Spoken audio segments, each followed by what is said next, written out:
اشفاق احمد ایک دن اپنے والد صاحب کے پاس گئے اور انہیں بڑے فخر سے بتایا کہ میرے پاس 2 بڑی گاڑیاں ہیں، اچھا بینک بیلنس ہے، میرے بچے اچھے انگریزی اسکولوں میں تعلیم حاصل کر رہے ہیں اور اللہ تعالیٰ نے مجھے عزت، شہرت اور مرتبہ بھی عطا کیا ہے، اور سب سے بڑی بات اللہ تعالیٰ نے مجھے ذہنی اور قلبی سکون بھی دیا ہے۔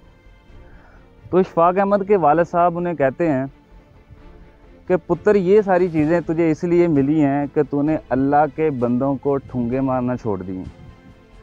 تو اشفاق احمد نے جب یہ بات سنی تو فوراً پوچھا کہ اس کا کیا مطلب ہے، میں سمجھا نہیں آپ کی بات۔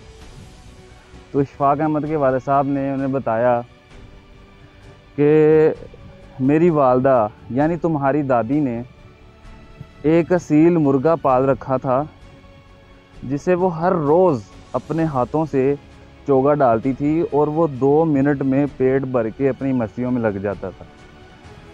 تو اسی طرح معمول کے مطابق ایک دن ایسا ہوا کہ میں صحن میں بیٹھا پڑھ رہا تھا اور والدہ آئی، انہوں نے اپنی بک میں اپنی مٹھی میں چوگا رکھا اور اس مرغے کے آگے کیا۔ اس مرغے نے والدہ کے ہاتھ پہ ٹھونگا مار دیا اور والدہ نے تکلیف میں اپنے ہاتھ کو جھٹکا۔ تو اس ہاتھ کے جھٹکنے کی وجہ سے وہ جو چوگا تھا وہ پورے صحن میں گر گیا۔ اب وہ جو مرغا تھا جو 2 منٹ میں اپنا پیٹ بھر کے مسیوں میں لگ جاتا تھا، اب وہ پورے صحن میں مارا مارا پھر رہا ہے۔ وہ کبھی دائیں جا رہا ہے، کبھی بائیں جا رہا ہے، کبھی شمال تو کبھی جنوب۔ اب شام تک وہ مرغا ذلیل و خوار ہوا اور اس کا پیٹ بھی نہیں بھرا۔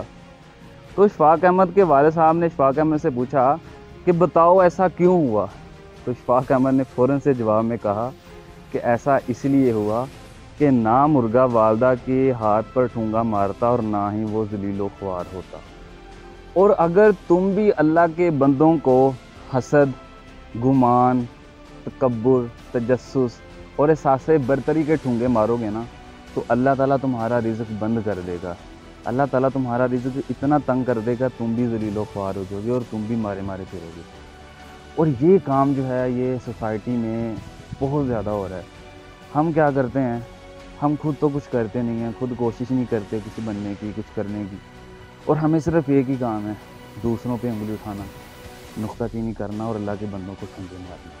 اور جو انسان اللہ کے بندوں کو ٹھونگے مارتا ہے، چاہے وہ حسد کے ہوں، چاہے وہ تکبر کے ہوں، چاہے وہ تجسس کے ہوں، اور چاہے وہ احساس برتری کے ہوں، پھر اللہ تعالیٰ ان بندوں کو اپنا رزق بھی تنگ کرتا ہے اور انہیں ذلیل و خوار بھی کرتا ہے۔